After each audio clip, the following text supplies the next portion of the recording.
Hi, everyone, and welcome to the first edition of Take Charge Now for 2023. Now, in the interest of disclosure, I think it is only fair to share with you that I am that person who likes New Year's resolutions. But this time I'm going to take a slight twist on it. It's going to be all about financial resolutions. Now, I know you can't change a lot of things overnight.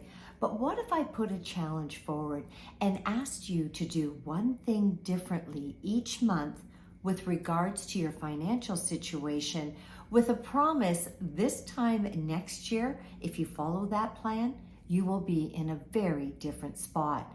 Now, what I can also tell you, and I've said so often, is that small changes lead to big results. And so this week, I'm going to break it down the first 6 months of the year. And then later this week, I'll do the back 6 months of the year, put it together, and maybe, just maybe, there's a plan that will work for you. So let's begin. Okay, it's January. The bills are starting to roll in. But even more importantly, I think it's a mindset that we have to change.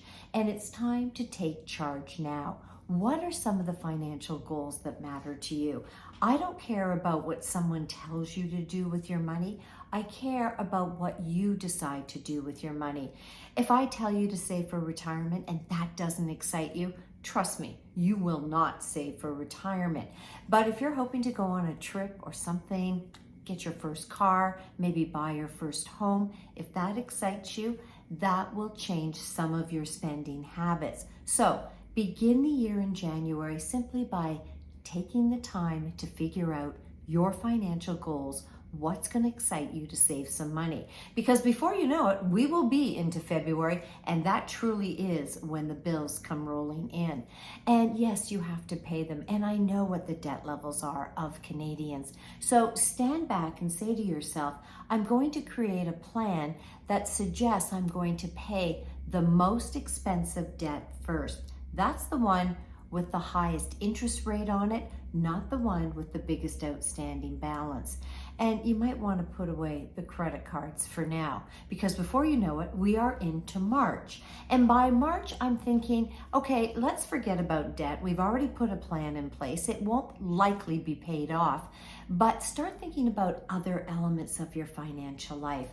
For example, do you have insurance in place? Ask yourself, I'm not going to tell you you need insurance, but ask yourself the question, if something were to happen to you right now, today, would you be okay financially in terms of if it was a disability or if something more serious happened, would your family be okay? And depending on how you answer that question will dictate whether or not you need insurance. And what about your estate plan? I know many people will tell me they already have a will in place. They don't need to worry about it.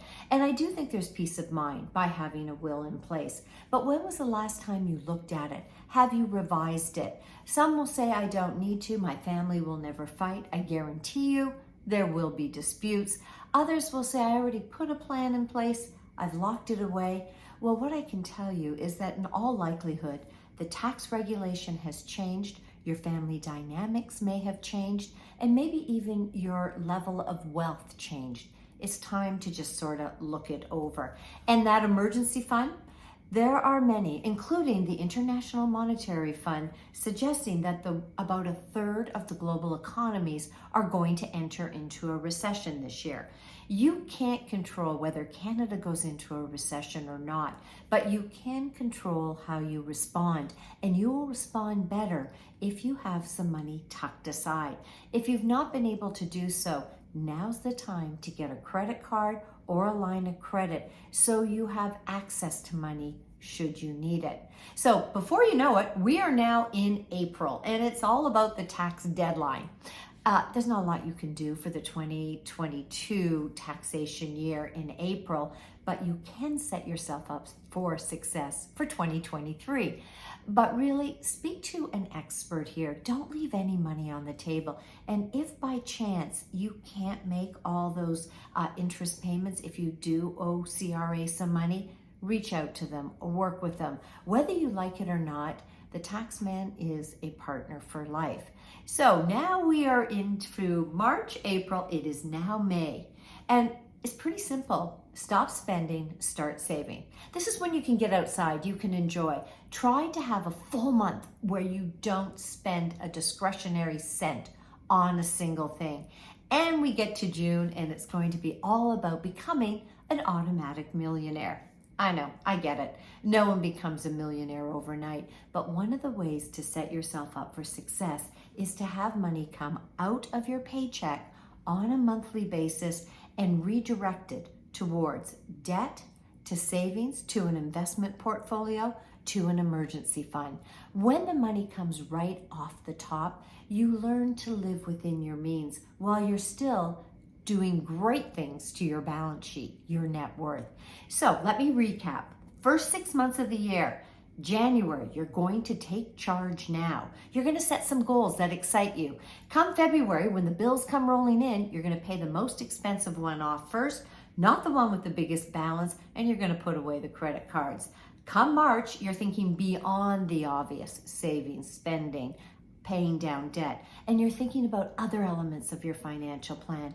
Maybe it's insurance, maybe it's estate planning, and I'll get back to that emergency fund. In April, it's all about setting yourself up for success from a tax perspective for 2023.